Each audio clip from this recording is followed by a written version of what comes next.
Hello, everyone. Welcome to the February 2022 Utah Amateur Radio Club virtual online meeting. I'm Clint K7OEI, and we have with us Morris 87SR, our esteemed president. Say something, Morris. Something. I only got half of that, but Morris, tell us about, we'll leap right into it. Tell us about what classes are going on or soon to go on and that sort of thing. Yeah, first I want to welcome everybody this evening. Appreciate you joining us online. It seems like it's gotten to be a habit. I'm not sure that it's one that we want to continue, but at least it is forced upon us right now. So we will continue with it as long as it is the safe way to hold our meetings. One of the things I wanted to mention before I mention the classes is that we every year award someone in the UARC membership a member of the year award. And this year we had two candidates vying for the position, and they were both so good that I could not see any reason to exclude one of them. So the two candidates are first John Lloyd, K7JL, and it just sort of, for everything he does, he is the person in the background that keeps most of the repeaters or many of the repeaters in the intertile working, and he just sort of in the background holding the world up for the rest of us to use. And the second one you're all familiar with. He was speaking just a minute ago. Clint Turner, K7OEI. And Clint, for his just incredible technical expertise. If there's nobody else I know that might have an answer to the question, I ask Clint, and he always has at least 4 or 5 variations on the question that I hadn't thought about. So my congratulations to both of you, that both of you are well deserved. And I encourage anybody in the club to nominate any other member of the club that you think really represents what you think an excellent ham should be. And send me an email at my call sign at arrl.net. That's AB7SR at arrl.net. And we will get back with you to get more information and stuff like that. So again, congratulations, John and you, Clint, for the truly good examples that you set in ham radio. Second, Clint mentioned the classes that we're teaching. The ones that we're teaching are about half over, and the next classes will be coming up probably the first part of April. So if you are interested in getting a technician, or you know somebody that's interested in getting a technician, or anybody that's interested in upgrading to a general class license, send me an email and I will give you the details of the class. They will be online using Zoom, and so you won't have to wear a mask. But we would like to have people sign up. So that's all I have. Clint? All right, sounds good. Let's see. And of course, if you have taken the exam, let me try that again. If you have taken a class or think you have studied enough, go to, I'll put it in the lower third on the replay when I edit it, hamstudy.org/sessions, hamstudy.org/sessions. And there you'll find a list of both online exam sessions and local exam sessions in whatever area you want to be in to take them. So you don't necessarily have to go somewhere to take the exams. Let's see here. Gordon, I think I did this right. You were requested by one of our program chair to do a short presentation on something Echo Tango Quebec or ETQ or whatever it was that he said it was. Take off with that one. Okay, one of our new chairpersons, Mike KI7MTI, has suggested we ought to have a little feature for some of the newcomers to the hobby. And I was the lucky person that he selected to make the first trial and see if this works at all. So we'll give a couple of suggestions on how to get a QSO started and some legal issues everybody ought to be aware of, and just plain old etiquette. So let's see if I can get this to work.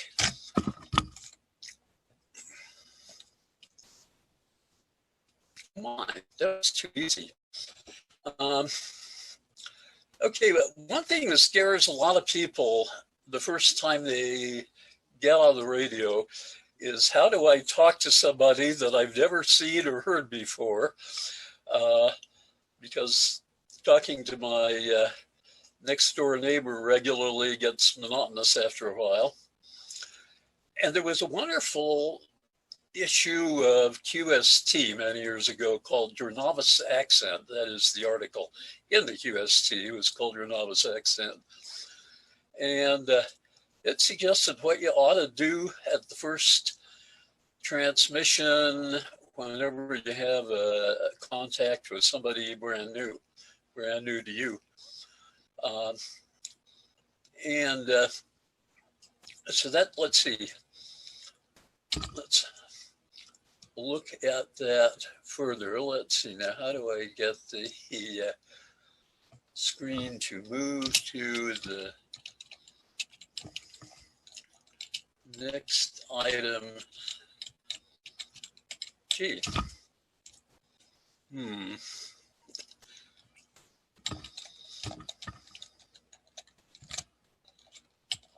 Oh, here we go.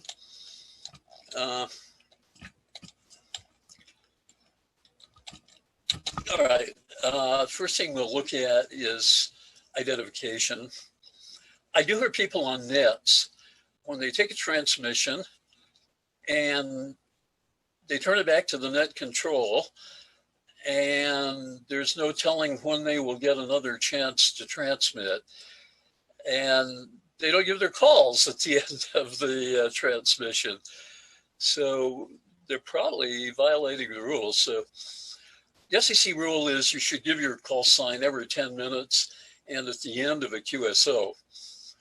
So it's a good idea if you're in a group of more than 2 people to give your call at the end of every transmission, because you're not sure you're going to be able to get back in 10 minutes. If there's just 2 of you, then you kind of have to guess on how long your transmissions are expected to be. One little quirk in the rule that not everybody's aware of is that when it's not a QSO, not an exchange of transmissions, and this showed up in the FCC exams when the FCC was still writing them, that if you're just testing, when do you need to identify? And their correct answer was every transmission. So that would be a good thing to aware of. Okay, another question that comes up, and there's been some argument over the last few years when you're working on FM, is CQ a reasonable thing to use? I'm of the opinion that it is. Now, at one point, ARRL said that you should not. They've gone back to neutral on that. So I think really it comes down to whether the operator of your repeater thinks it's a good idea or not. Personally, I think it's a great idea because it's just 2 syllables long and it makes it clear why you're transmitting. It's clear that you would like to talk to somebody, and absolutely anybody in the whole world will do. That was one of the things that attracted me to ham radio. A group that was so friendly, they had a special signal to me. I would like to talk to absolutely anyone. So that's another feature of it, I think. It demonstrates the friendliness of ham radio. You shouldn't make it a long CQ like you would do on HF. On FM, everybody's listening or they're not for the most part. Maybe somebody's scanning, but probably just a single CQ, and this is your call, and that should be adequate. But there's some local repeater operators that have weird rules. There's one that does not allow anyone to send any Q signals on phone, for example. I guess that means if you want to say you've ordered some QSL cards, you have to refer to it as those 3 1/4 by 5 1/2 cards that we send to other stations to acknowledge that we have carried on a QSO. Oops, I'm sorry. Carried on an exchange of transmissions with those so that we can use it to cover the wall and also possibly submit to awards. So be that as it may, it's probably a good idea to do whatever the repeater operator likes. And I think that'll be it for this time. If anyone has some suggestions for things they'd like to get into, you could send some email to me or to Mike. And I'm sure that he'd be very interested in what would be helpful.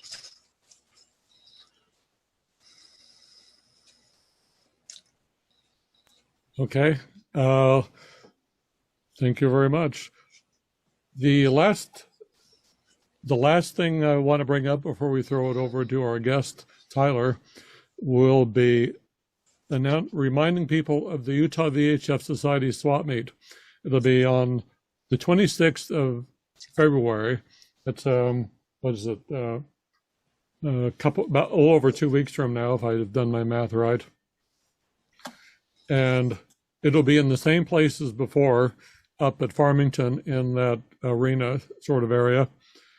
And the word is that the doors will open at 8:30, which kind of makes sense because even though they opened at 9, everybody ignored that before anyway. If you're a member of the VHF Society, the admission is free. If you're not, I still haven't gotten official word as to what it'll be. But last time we held this, which was in 2020, it was $7 for adults and I think $4 for 18 and under. So, having said that, we hope to see you there. And then we will, let me jangle Tyler Griffiths' chain here and get him. There we go. Tyler, we are ready for you. You want to introduce yourself a little bit and then your topic. I'll let you take the football and run. Okay, you hear me okay? Yes, I do. Okay. Maybe if the slide, there we go. I'm Tyler Griffiths, N7UWX, been licensed since 1991. It's 31 years. You don't realize that till you go and look it up. It's like, holy moly. Enjoyed ham radio the whole 31 years. I'm currently the ARRL Aries Utah Section Emergency Coordinator. Took over for Bob Craven a little over a year ago. Previously, I've been to Cache County Aries EC for about 20 years, somewhere around there. I know it was a long time. It was forever. I've served as the Bridgeland Amateur Radio Club President, Vice President, which I am right now again, President for many years, and also on the board for many years. Some of my passions are APRS, WinLink, Ecom, and any other cool digital modes. So that's who I am. So my presentation tonight is on APRS, and sadly, this past weekend we lost Bob Baringa, the father of APRS.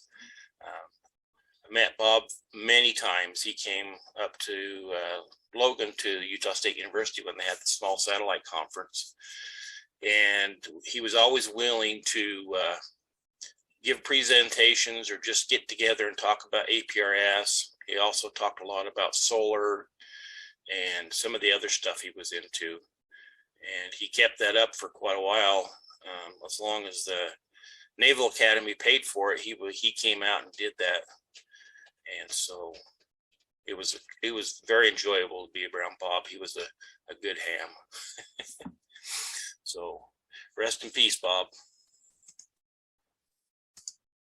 The concept of APRS, it's a tactical real-time information sharing system using packet radio. It was developed by Bob Baringa around 1982. Now, I was noticing on my presentation, I'd had copied this presentation from a couple others, and others had it in there, but the best I can tell, it was around 1982 it was invented. And it's supported by several major radio manufacturers, Kenwood, Elinco, and Yaesu. And there's also, there's some other Chinese companies that are trying to get into it, but they're not doing it very well. And also there is Tiny Trackers and Argent Data stuff that really does good though, but they're not the big major companies. It's useful for both emergency operations and standard day-to-day operations. An example of a highly successful integration of RF and internet technologies. And a lot of people, you hear them talking about APRS as automatic position reporting system. And it's not position, it's automatic packet reporting system, although they both get the same thing. So like I said, it was originally invented in 1982 by Bob Baringa at the U.S. Naval Academy. He was using it for his students there to get data and stuff off from satellites and balloon launches they did. And his current version was established in the late 1990s. It was running on DOS, and I guess it's still viable software, but it's fallen way behind. Bob's mission statement is, remember, the primary purpose of APRS radio was never vehicle tracking. It was to provide the handheld and mobile operator with information, capture and display system, and a single continent-wide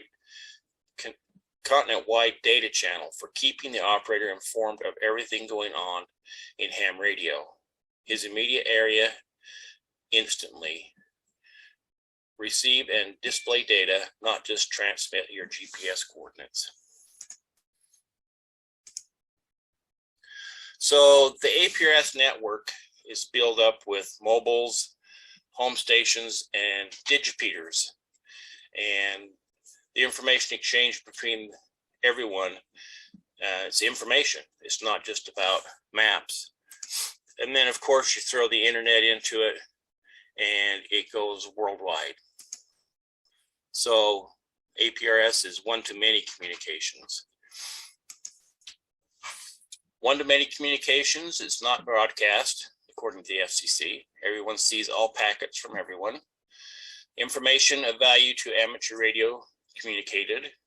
Two-way communications is possible. And it uses the unnumbered information or UI subset of the AX25 packet protocol. And it all's on a shared frequency. APRS digipeating. Digipeater is short for digital repeater, or a repeater for packets. Packet data rather than voice. Unlike standard voice repeater that receives on one frequency and retransmits simultaneously on another frequency. The usual digipeater is a single frequency device, and it receives a packet of data, stores it in its internal memory, then a moment later it retransmits on the same frequency. So APRS digipeating paths, when you set up your station, you have to put a path in there. years ago when APRS first came out, you had to figure out a path how to get your signal out so more than just your local area could hear it going through digipeaters, and you could get quite a wide path. Used relay and widen, but that's not the way to do it anymore. The second generation knocked it down a little bit, but still it was overruled, I guess you'd say, and other methods came up. So nowadays, most of the paths, the new paradigm is depending upon what kind of station you're running. You can run wide 1-1, wide 2-1. That will give you 2 hops. Wide 1-1, wide 2-2 will give you about 3 hops. Just a wide 2-2 will give you 2 hops. And like it says there in California, where they're so saturated with APRS, they're trying to use the shortest path possible. And wide 2-1 should only be used by fixed stations and will produce only 1 hop. Today's recommended universal paths or settings under the new paradigm are airborne stations or balloons above a few thousand feet should ideally use no path at all. I see a lot of balloons out there that are flying around that just using the standard wide 1-1, wide 2-1, or even longer. And at that altitude, you don't need to have multi-hops in your path to get out. So the shorter path on a balloon especially is always the optimum thing. Same with airplanes. You see a lot of airplanes out there flying around using APRS, using way too long a path. And never use a wide 1-1 in an airborne path. Because that can potentially trigger hundreds of home stations, because wide 1-1 is kind of reserved for fill-in digipeaters, people's homes, and can set them up so that they can locally digipete and help get the transmissions out. Never put wide 1-1 in the path anywhere but the first position. And if you do this, dozens of home stations, the earshot, 1 or more wides will just needlessly clog up the channel, retransmitting their packets. So it's a waste and it clogs it up for everybody else. So never put wide 1-1 in the path for a digipeater either. A digipeater should never have wide 1-1 in it. So here is some of a map I captured recently for most of the state of Utah for all the digipeaters. There might be more than this out there that aren't heard by the internet or aren't correctly identified. But through the state of Utah, we have pretty good coverage. I've made trips all the way from Logan down to St. George and had really good coverage the whole way. So we do have a pretty nice network here in the state of Utah. Scope of APRS, there's over 40,000 users worldwide, and I would bet that's more than that now, because that figure is quite a few years old. There's relays every 20, 30 miles, called digipeaters, of course, and all linked by home iGate stations. Global links by amateur satellites. There's amateur radio satellites that have APRS onto them that are doing digipeating also. There's thousands of weather stations. I brought up a local map tonight, and that's about most of the thing you see nowadays is the weather station, especially the internet fed ones, and sometimes it gets a little clogged up with that. And telemetry data everywhere. So a lot of telemetry out there that you can use with APRS for. So here's the scope of APRS in Utah. This is the northern part of the state. As you can see, there's a lot of us out there doing it, and it's fun. Some of the limitations, there's packet collisions with a finite bandwidth. We don't have much problem that I hear up here in this end of the state, but you still have them, especially when there's a lot of people in one area at the same time. There's no error correction, not like regular packet where you send something and get an acknowledgement back if it's correct or not. There's no error correction. Packet delivery is not guaranteed. Some objects aren't listening, and reliability decreases with more than 60 to 120 users. That's why in like California and some places that really have a lot of users, they have multiple frequencies that they use and link them together. The iGate is a gateway to the world. The Aprs IS interconnects amateur radio, Aprs RF networks. So you can have worldwide messaging, worldwide visibility, and requires a unique station identification. I think that kind of points to, like, I had an iGate set up, and when I picked it out, I thought it was a good one, but then when you look it up, there's more than one station using the same well, I wasn't using a call sign, I was using another setup there, so that it came up as, it was actually Afton, Wyoming. So there was one clear back in Florida that was using Afton. Aprs stations with both radio and internet. The Aprs IS backbone network is a worldwide network of internet linked servers. There's tier 1, which are the core servers, and there's tier 2, which are regional ones. So like North America, APRS2.net, Europe, APRS2.net, and so on. iGate's authenticated by a call sign and a passcode. If you want to set up an iGate, you have to get a passcode, which is pretty easy to do, but that way it just kind of makes sure we're not getting the wrong people in there setting stuff up. The different ports you can use, port 14501 is kind of status stuff, and 14580, you can filter your data feed. Receiving. Every RF packet is heard and sent to the backbone. The backbone forwards only first occurrence of the same packet. It's received by multiple iGates. So a lot of people say that their local iGate didn't hear their packet, but that's because maybe somebody else heard it first. Transmitting. iGate only forwards internet packets to RF if text messages specifically addressed to an RF station is forwarded by that iGate. So if you send out a message to somebody and it goes across the internet, it will come back to you. But if you were never heard on the internet, it won't come back to you. The next position report from an internet station sending a use case 1 packet and specifically configured for forwarding by specific iGates. One of my iGates up here, I have it set up so it forwards a couple position reports for our local D-Star stuff, but not very much, because that just adds more to the network that's already getting kind of overloaded. So Wasatch front iGates. This is what I found a few days ago. Like I said, it depends upon how the stations are reporting. So there may be more than that out there, but that's what, if you search for just iGates, that's what I came up with. So,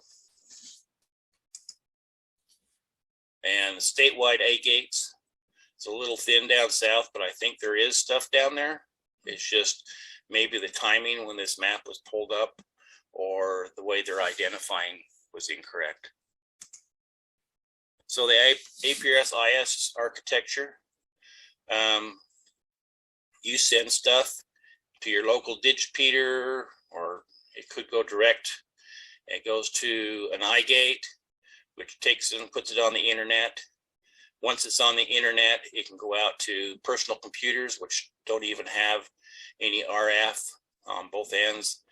And then it can also come back out to an iGate and back out onto the APRS network. So mostly it uses that into the IS architecture and back out for messaging, but there are a few other applications that do it too.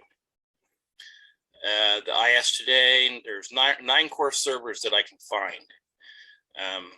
with 88 APRS2.NET servers, there's 2,680 iGates, and I'm suspecting there's really more than that, but when this slide was put together, that's what they found apparently.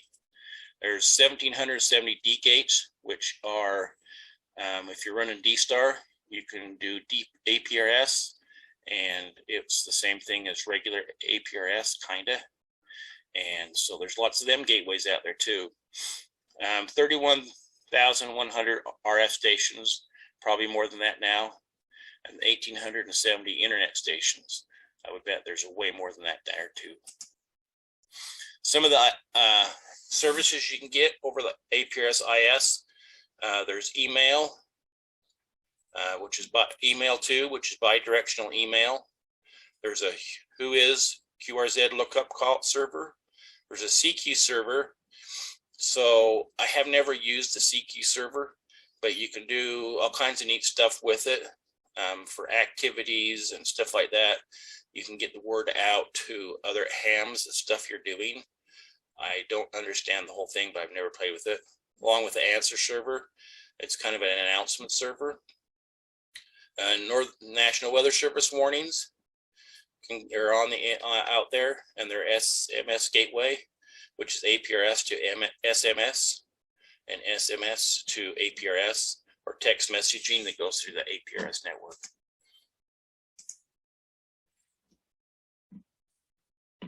Just another example of how the network works and texting gets out there, and it gets to the gateway, goes to email server or a CQ server, comes out on iGates and gets back to your radio.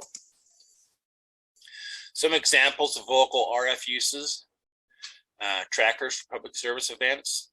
We use that a lot up here because especially when we do the Logan to Jackson Hole, the Lodija bike race, it gets spread over so much territory, you need to know where everybody is and how long the race really is. So it's really good. Messaging doesn't work much for that because everybody's paying attention to everything else and not their radio.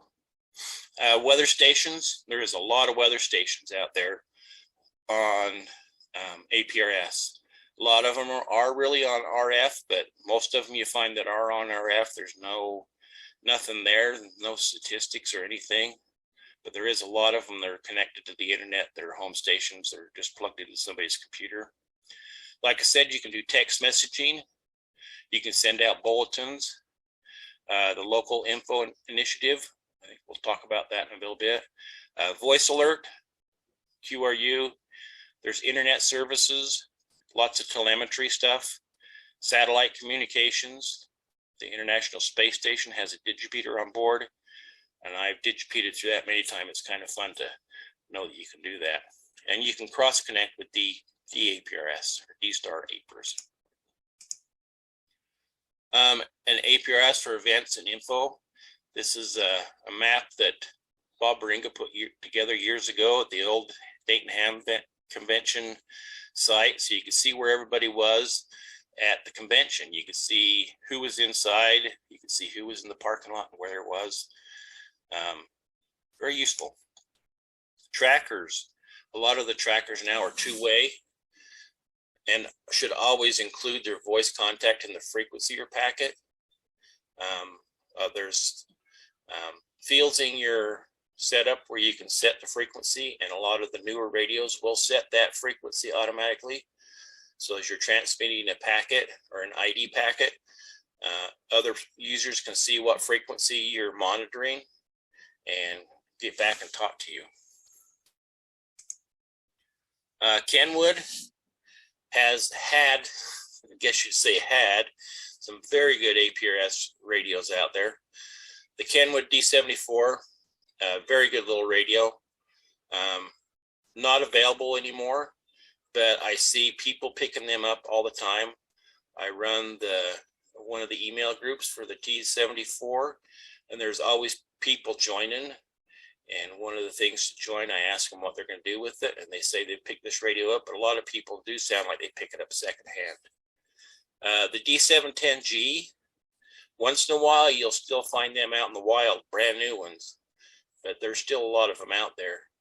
And the LTH D72 was a very good APRS radio.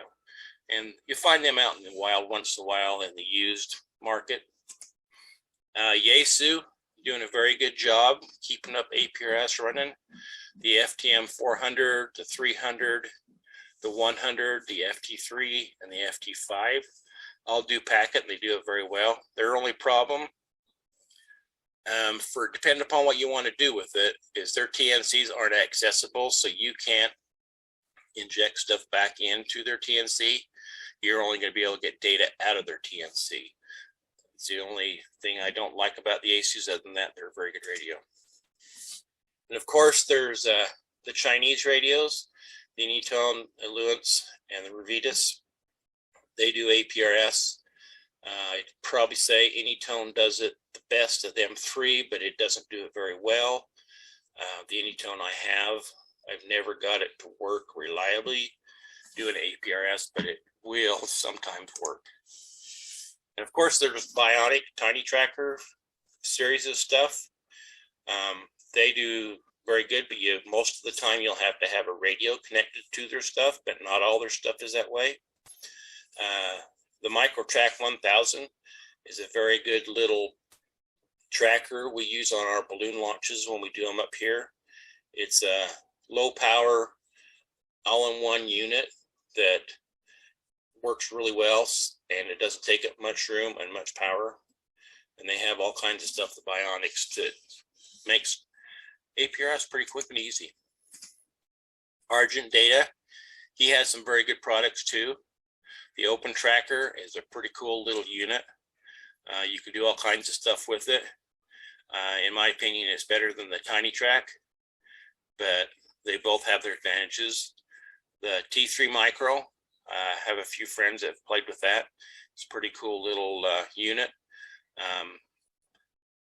You can use it once you get it programmed. You use the USB port just to power it, plug a radio into it, and it's running. And their Tracker 4 makes a very good Digipeater, internet gateway, weather station, all kinds of stuff. TNCs, the good old standby TNCs. In most of my gateways and Digipeaters, I still use the KPC3. And they work very well, and they're very reliable. These other ones are a lot older. The Time Wave has newer TNCs that work pretty good.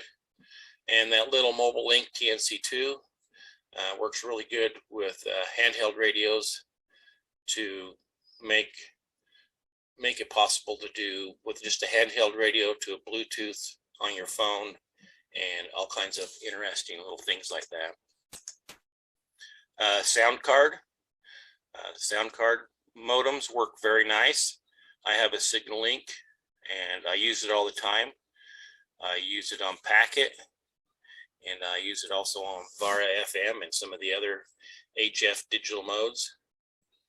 Works very well. There's the Rig Blasters, the DRA boards. DRA are pretty interesting little boards. They work pretty well. And there's this little one here that John Hayes and his group up in Washington has put together. They work pretty good. I haven't used one yet, but there's a lot of people using them, and they work very nice. Or you can do your own homebrew and build it yourself. That's the way you used to have to do it. Raspberry Pi is always a good resource. I mean, Raspberry Pis, you can make them do anything you want. And like I said, John's board up there that draws digital mode hat for Raspberry Pi works very well. APRS.fi is a resource you can get on the internet, so anybody can see what's going on APRS locally or anywhere. Anybody can connect to that and see what's going on. So sometimes you might keep that in mind, that anybody can use that. APRS Direct is another one like APRS.fi, so anybody can see APRS. FindYou.com, it's not as good as it used to be, but it still works. and it has lots of data on there, but it's not the one that I go to for sure. Some of the software for the different systems. UIView is an older software, and the gentleman that wrote this software was doing a very good job of it, but he passed away from cancer. And when he passed away, he asked that his source code be destroyed. And so nobody could carry it on, but it's just amazing that this software still runs and runs very well.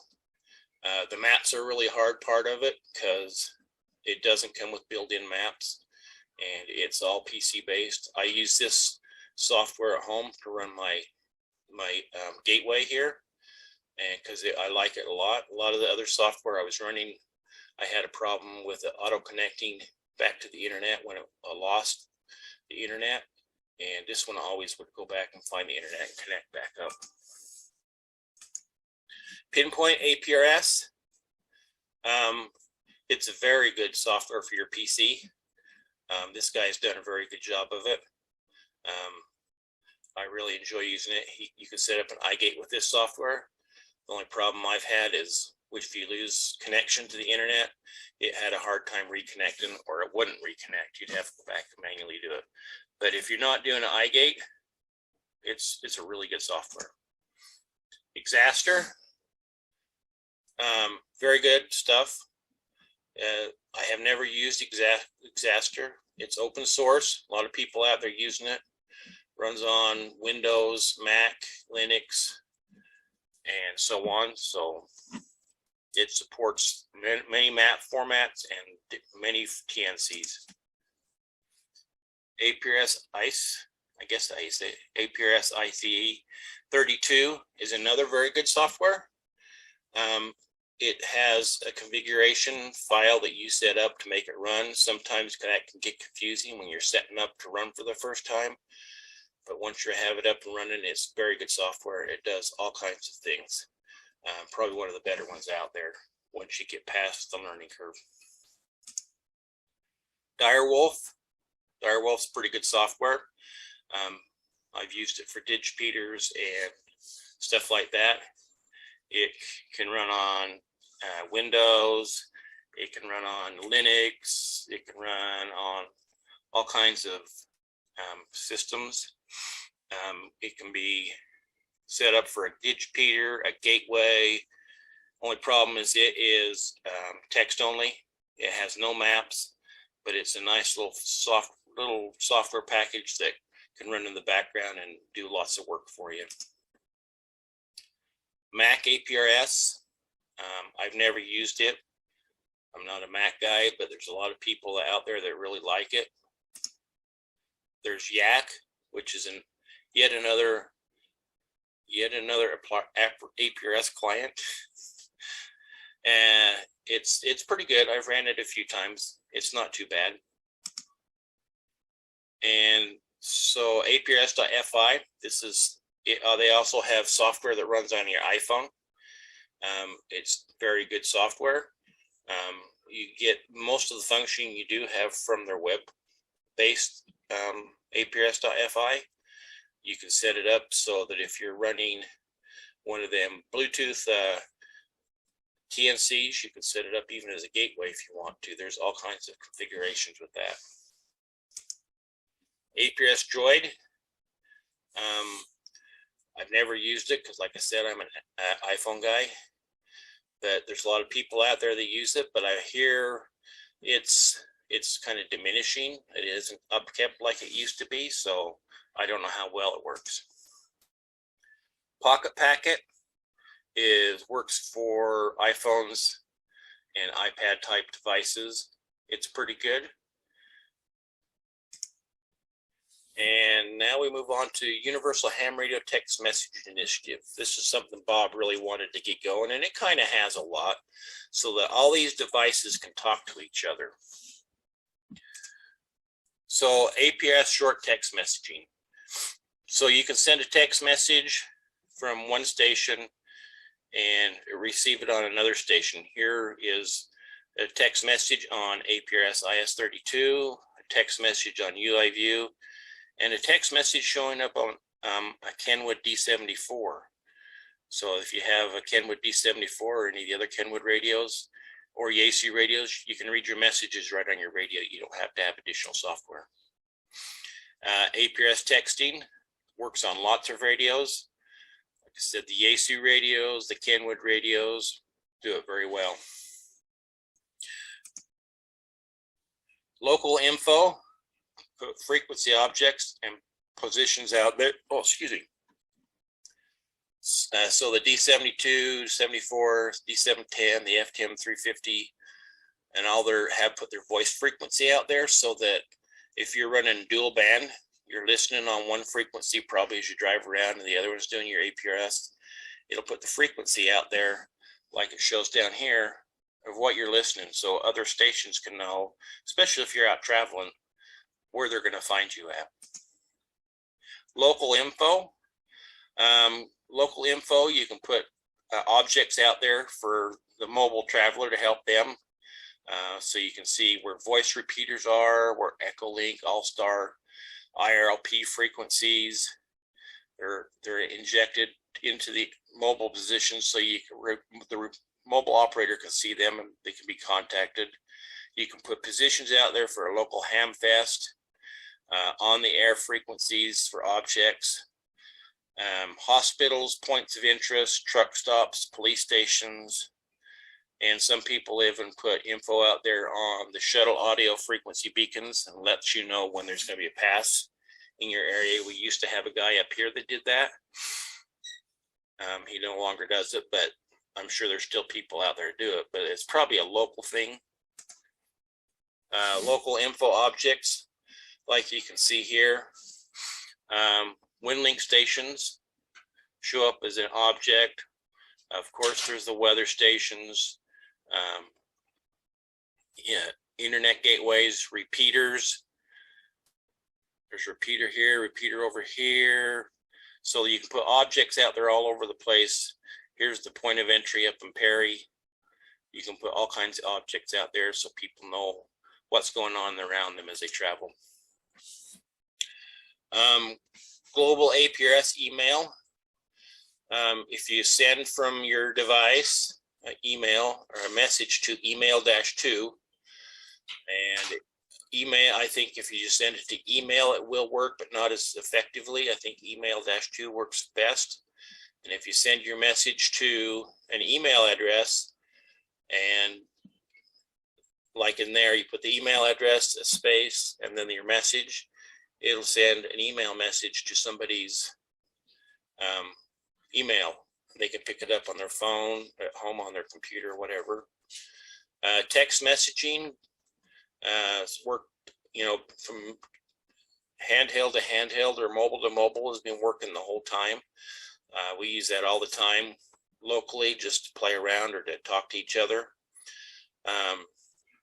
Send an email from any APRS radio anywhere on the planet, and you can get out as long as it's getting to a gateway, even if it has to go through a satellite. So here's some examples of what it looks like on the display of a Kenwood handheld. APRS to SMS or APRS to text messaging. This is kind of a new thing they've come up with. Before, you could kind of do it if you knew somebody's text messaging email address, if you knew the carrier and everything. But the guy that does this makes it really convenient. You can send a text message from your radio out to somebody's cell phone and they can reply back to you. I've used this a lot when I'm up camping and I forget things, to tell the kids, hey, I forgot the marshmallows, bring some marshmallows. It works very well for them. So it's pretty easy. You send a message to SMSGTE, and then the @ and the phone number you're sending the message to, and then your message. And it goes out and it's two-way conversation. They can reply back to you both ways, back and forth. And so, it's very good. So you're somewhere that you're not going to get text messaging, you can if you're using this. So like I said, sending a text message to APRS, you have to do the call sign in your message, and you can send it back the other way. So, but the other station has to know that information.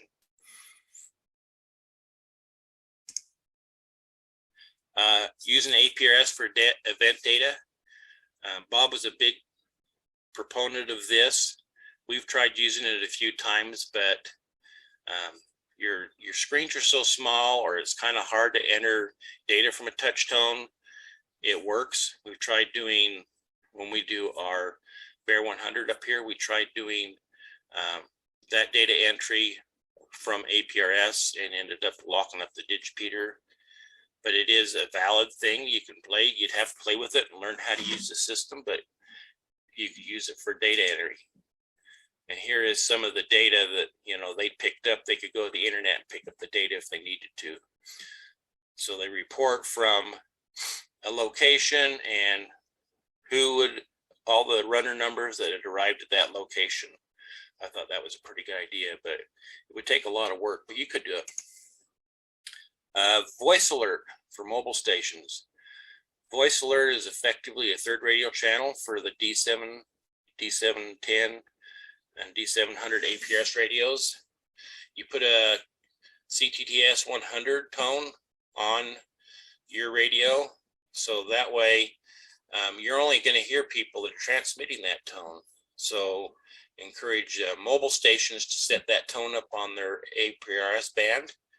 And as you drive around, if you start hearing packets on your radio, you know it's somebody within range, but you got to make sure it's only used that way, because if everybody put that PL tone on their radio for APRS, especially home stations and stuff, that's all you'd hear, and it gets, excuse me, very unuseful, and people wouldn't use it. And you find even now, a lot of people don't use it because they don't like hearing all that noise. But it's good when you're traveling. You start hearing APRS beacons, then packets coming across your radio, you know there's going to be somebody in range of you, and you can start calling them if they're sending out their frequency, or even try the simplex frequencies. APRS direction finding. Some of the ways you can use it to find stuff. We use the direction finding for balloons. We've launched quite a few balloons from up here, and using APRS on the balloons, we have lost none really.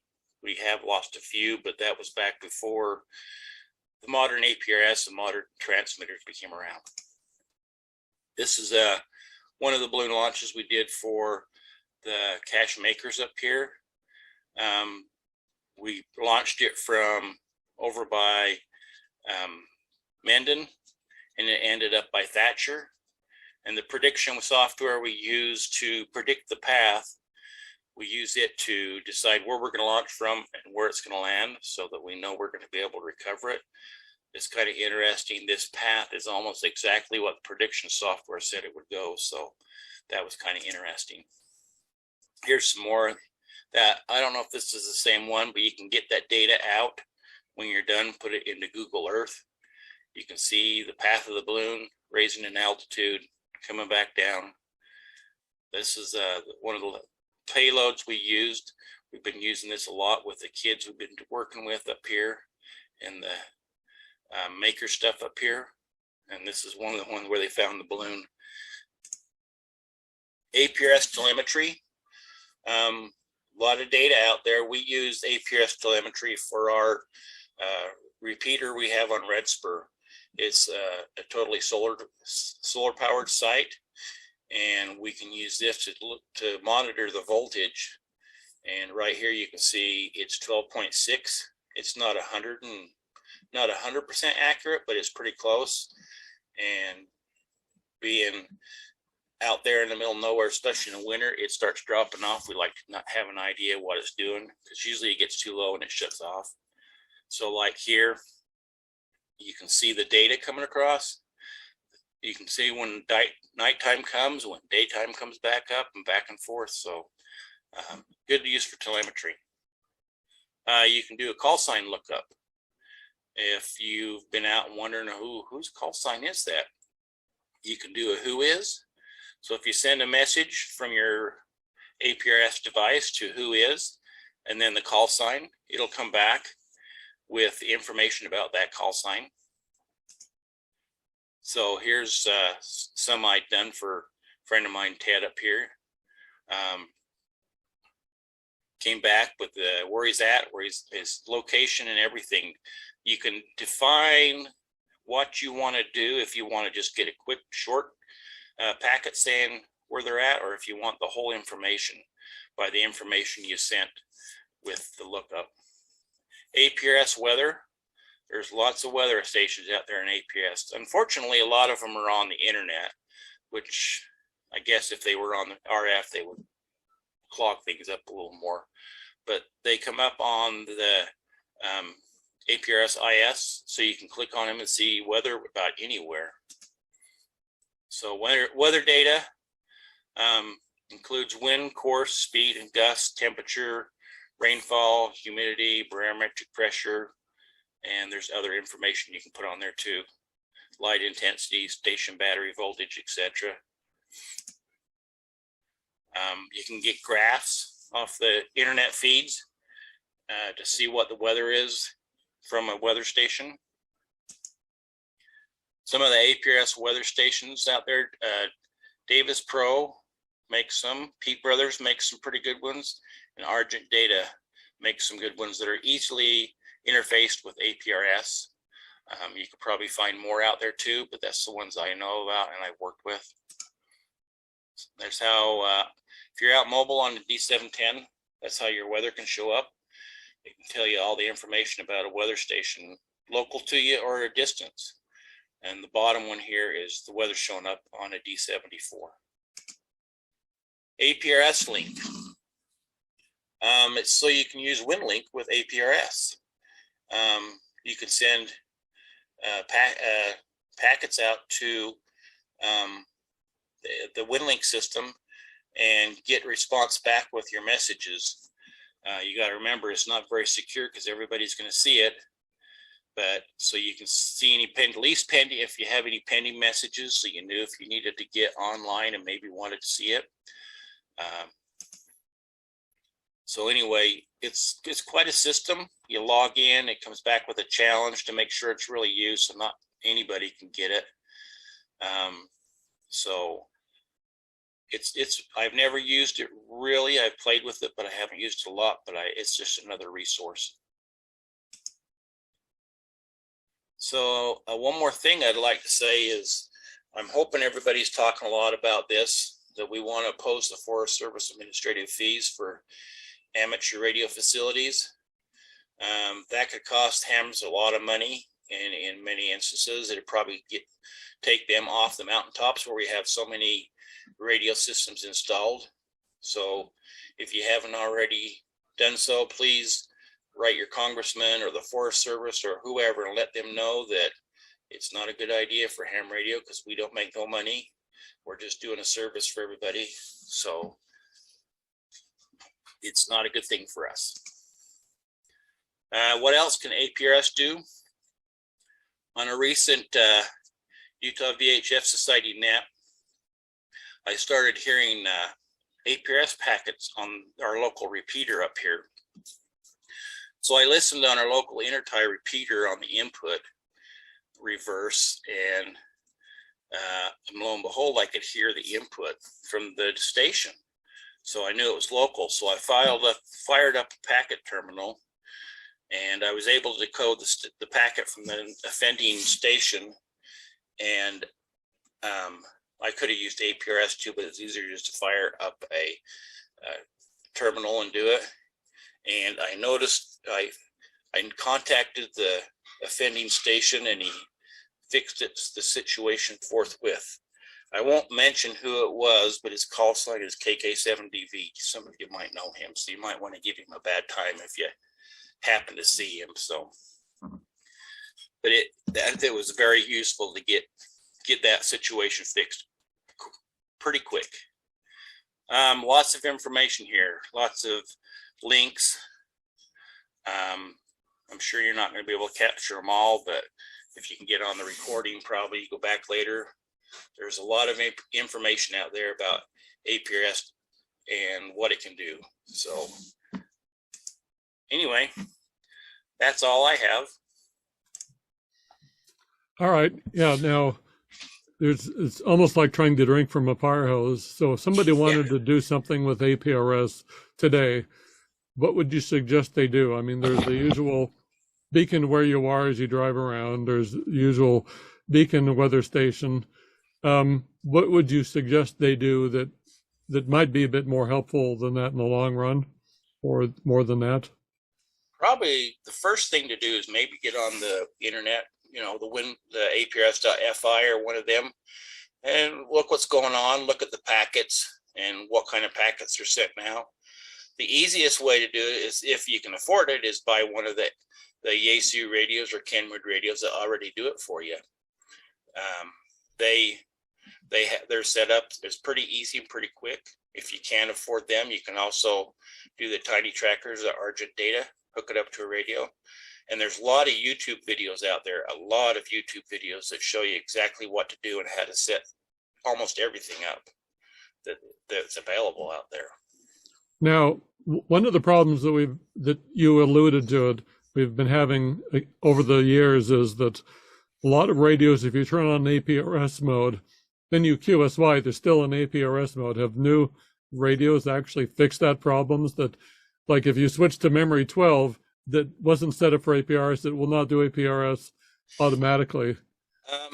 I don't know if all of them, but I think the D74 did have a function where you could go in there and set up APRS lock, so that you couldn't change the frequency on that band and not be transmitting on that band except for doing APRS. But I don't know if any of the radios did it, but that would be very useful in a lot of them. Not locked to like a memory, like APRS is disabled unless you turn it off. Enable APRS it works, but you can't change that channel or key up on that channel with your microphone. So okay, it's pretty handy. Yeah, I'm surprised that the manufacturers haven't gotten there yet. It seems like a natural thing to do. Yeah. All right. Clint, Okay. Clint, there is actually some of the radios that do have that option. It's just a lot of operators just haven't enabled it. Okay, I think that's unconscionable. It should be on by default rather than the other way around, if you know what I mean. You have to be able to, you have to work to turn it on, not have to figure out how to turn the dang thing off. It's like Yaesu's wires. Like, it should be able to work to turn it on, not accidentally.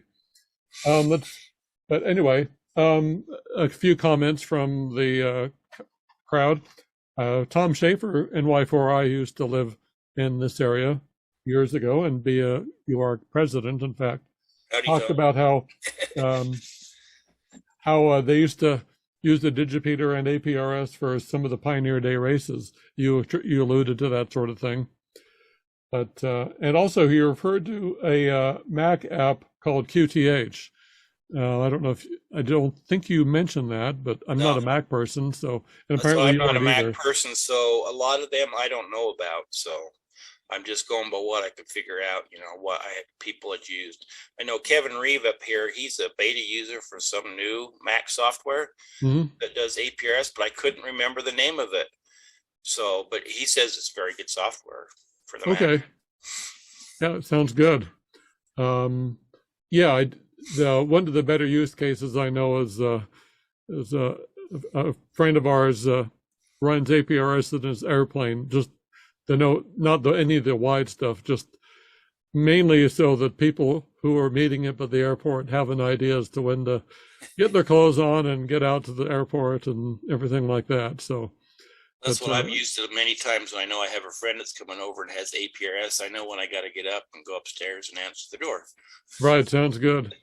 All right, Question. Go ahead.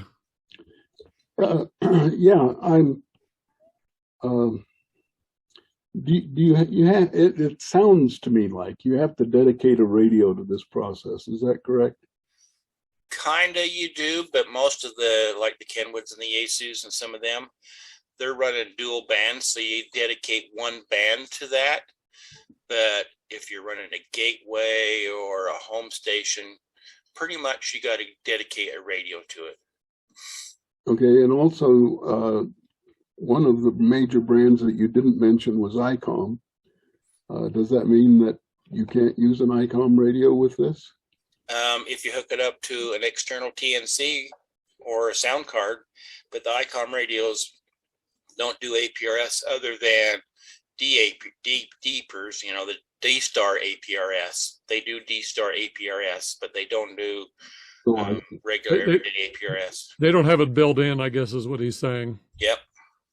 So, I mean, if you have an old radio that works fine, one that doesn't doesn't do PL, then an external TNC or controller would be perfect use case for it. Yeah, that's what my home station is.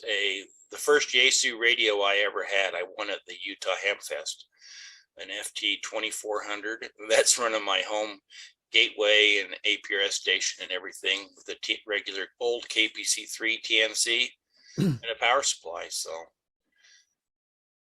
okay. Do we have any other questions? I don't think so. So thank you very much. Thank you very much, Tyler.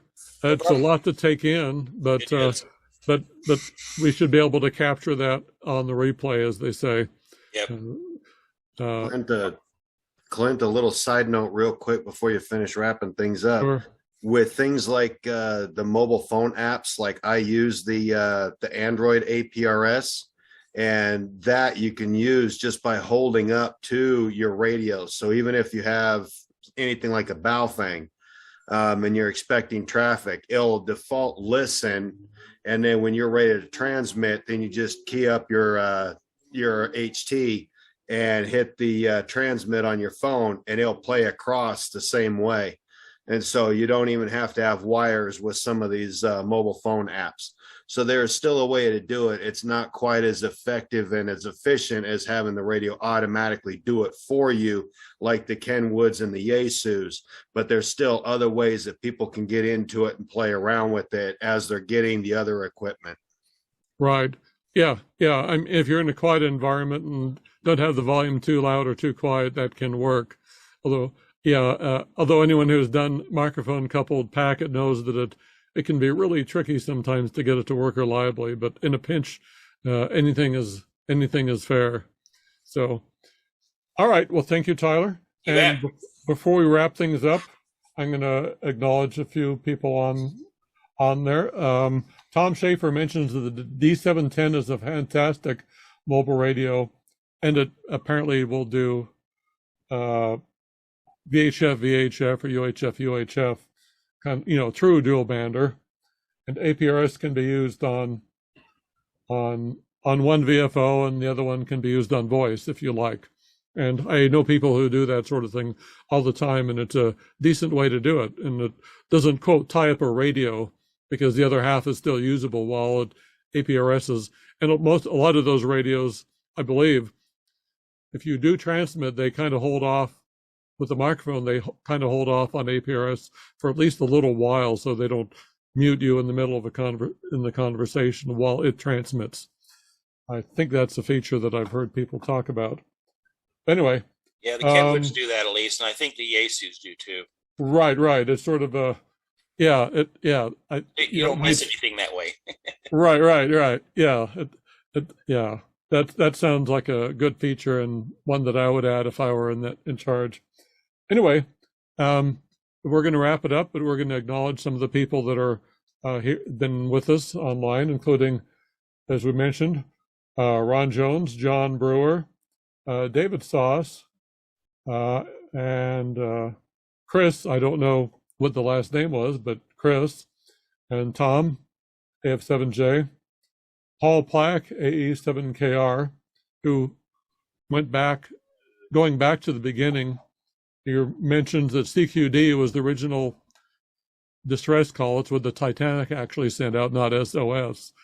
And apparently they just dropped the D to make it go CQ. That's Gordon's little mini presentation. And Don Frericks, who says there's so much to learn, but that's why you do it. Jump in with both feet. and V. Butterfield, W7 India Bravo Bravo. And with that, we'll wrap up this meeting. Remember the VHF Society swap meet coming up at the end of this month, February 26th. If you're going to sell something, they'll let you in at 8. If you're going to want to buy something and wander around and eyeball at 8:30, and please be conscientious and wear those ugly things on your face that we have been, just to be nice, it'd be polite to do that if nothing else. And politeness isn't never hurt anyone. And Chris Galtieri, I guess. Don't know that person, but welcome and thank you for joining us. Hey, Clint. Yes. Also, the end of March is the Utah Digital Ham Conference. Oh, yes, the And DCC. there'll probably be something there on APRS. I don't know for sure what they got going on, all their stuff yet, but the DCC is a good way to learn this digital stuff. Yeah, I should know because I'm supposed to do something there. All right.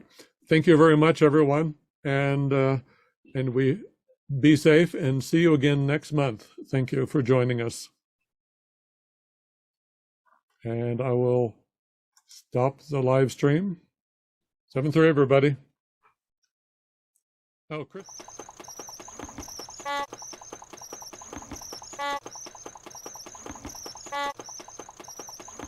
Thank you.